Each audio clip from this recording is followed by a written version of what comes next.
Good morning, students. We have completed up to chapter 2.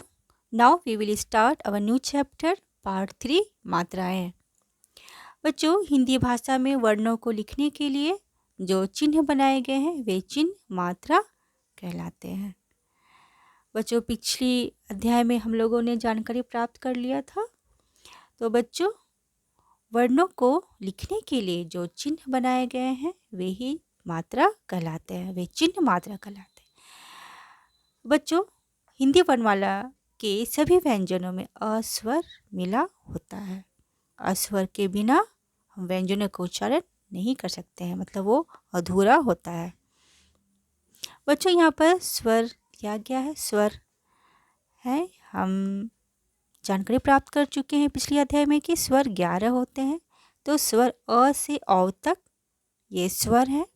बच्चों, इनकी मात्राएं यहाँ दी गई हैं। तो अ स्वर की कोई मात्रा नहीं होती है। आ की मात्रा इस प्रकार होती है। हर्ष की मात्रा इस प्रकार होती है। दीर्घ ई की मात्रा इस प्रकार होती है। हर्ष उ की मात्रा इस प्रकार होती है। दीर्घ उ की मात्रा इस प्रकार होती है। री इस प्रकार लिखा जाता है। ए की मात्रा इस प्रकार होती है। ए की मात्रा इस प्रकार होता है। ओ की मात्रा इस प्रकार और ओ की मात्रा इस प्रकार होते हैं। बच्चों, इन स्वरों के चिन्हों को इस प्रकार लिखा जाता है और इन्हें ही हम मात्रा कहते हैं। बच्चों, यहाँ पर व्यंजन जो है उन्हें मात्रा के साथ लिखा गया है, ठीक है। क में हलन मतलब अभी यहाँ पर अस्वर जुड़ा नहीं, जैसे कि यहाँ पर लिखा गया है हिंदी वर्णमाला के सभी व्यंजनों में अस्वर मिला होता है। क में हलंत जोड़ अ, ये पूर्ण रूप से क हो गया और इसके नीचे लगा हुआ हलंत हट गया। इससे एक नया शब्द बना जैसे कि कम।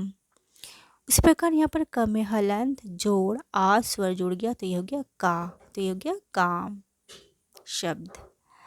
क में हलंत जोड़ हर्ष ई की मात्रा तो ये हो गया की, ये हो गया शब्द कितना। क में हलंत जोड़ दीर्घ ई हो गया कमी दीर्घ की। बच्चों, हर्ष ई का उच्चारण करने में जितना समय लगता है उससे दुगुना समय हमें दीर्घई का उच्चारण करने में हमें लगता है। तो ये यहाँ पर दीर्घई से एक शब्द बना, वो है कील। इस प्रकार यहाँ पर क में हलंत जोड़ हर्ष उ तो ये कु, ये कूल। क में हलंत जोड़ दीर्घ उ ये हो गया क में दीर्घ कु, हो गया कूल। क में हलंत जोड़ री ये हो गया क्री, के कृपा। क में हलंत जोड़ ए की मात्रा ये हो गया के, केला। ये शब्द है ये सारे। क में हलंत जोड़ ए की मात्रा ये हो गया कै, तो हो गया कैसा। क में हलंत जोड़ ओ ये हो गया को, शब्द है कोयल। क में हलंत जोड़ ओ की मात्रा ये हो गया कौ, तो ये शब्द है, शब्द बनता है कौवा। बच्चों, इस प्रकार हम बहुत सारे शब्द बना सकते हैं।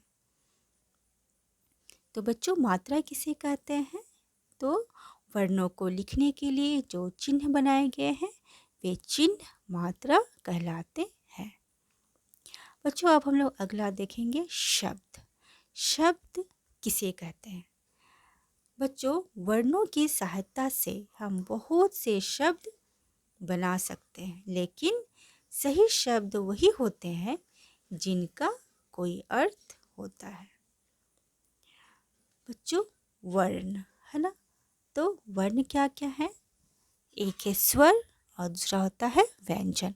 तो वर्णों की सहायता से हम बहुत से शब्द बना सकते हैं, लेकिन सही शब्द वही होते हैं जिनका कोई अर्थ होता है। बच्चों, इस चित्र में हम लोग देख रहे हैं कि घोड़ा, तो घोड़ा शब्द कैसे बना? घ में ओ की मात्रा जोड़ ड़ में आ की मात्रा, ये घोड़ा, ठीक है। तो घोड़ा सही शब्द, मतलब घोड़ा बोलने से हमारे मस्तिष्क में एक घोड़ा का चित्र सामने आता है। बच्चों, ठीक उसके उल्टा, उसके विपरीत यहाँ पर दिया गया ड़ा जोड़ घो। तो ये बोले से हमारे मन में, मस्तिष्क में, हमारे दिमाग में कोई भी चित्र नहीं आया, पर क्वेश्चन मार्क है, ठीक है। कोई भी चित्र नहीं आया, यानी कि राघो का कोई भी अर्थ नहीं होता है। तो बच्चों, वर्णों की सहायता से जो शब्द बनते हैं और उन शब्द का यदि सही अर्थ हो तो ही वो शब्द कहलाते हैं। यदि उन शब्दों का कोई अर्थ नहीं निकलता है तो वो शब्द नहीं कहलाते हैं। इस प्रकार यहाँ पर एक दूसरा उदाहरण के द्वारा हमें समझाया गया है, न जोड़ म जोड़ क नमक। हाँ, लेकिन नमक नमक से हम सभी परिचित हैं, लेकिन क म न कमन ये कोई शब्द नहीं है। तो बच्चों, हर शब्द को लिखने के लिए वर्णों का सही जगह पर प्रयोग करना चाहिए। अब हम लोग अगला देखेंगे, वाक्य। वाक्य किसे कहते हैं?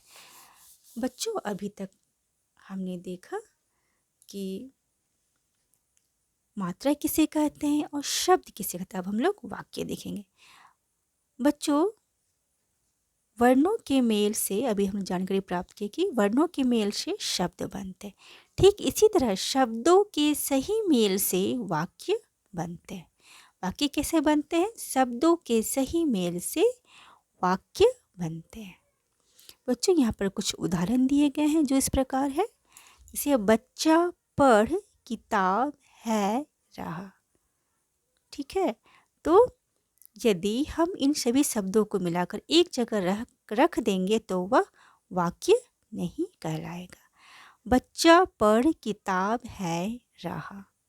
ठीक है, तो इसका कोई अर्थ नहीं निकला। लेकिन जब हम इन्हीं शब्दों को सही क्रम में लगाकर एक साथ लिखेंगे तो वह सार्थक वाक्य बन जाएगा। जैसे बच्चा किताब पढ़ रहा है ना, मतलब हमारे मस्तिष्क में, हमारे दिमाग में ये चित्र आया कि एक बच्चा किताब पढ़ रहा है।